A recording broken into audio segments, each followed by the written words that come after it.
ఈ రోజుకి మా ఇంట్లో వినాయకుడిని పెట్టి 3 డేస్ అవుతుందండి. అందుకే నిమజ్జనం చేద్దామని చెప్పేసి వచ్చాము. ఎవ్రీ ఇయర్ 5:00, 6:00 మధ్యలో వచ్చేసాం. బట్ కాకపోతే ఈసారి మా హస్బెండ్‌కి ఇంకా ఆఫీస్‌లో కస్టమర్స్ ఎక్కువ ఉన్నారు కాబట్టి రావడానికి అస్సలు కుదరలేదు. సో, అందుకే ఇంక మేము 7:00 అట్లా వెళ్ళాము. భలే ఉంది కదా ఇక్కడ. చాలా చాలా బాగుంది క్యూట్‌గా.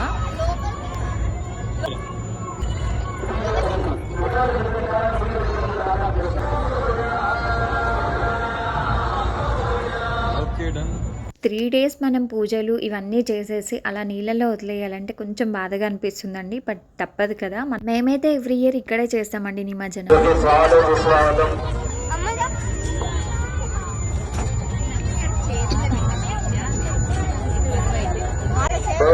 చిన్న పిల్లలు లోపల తీసుకెళ్ళండి.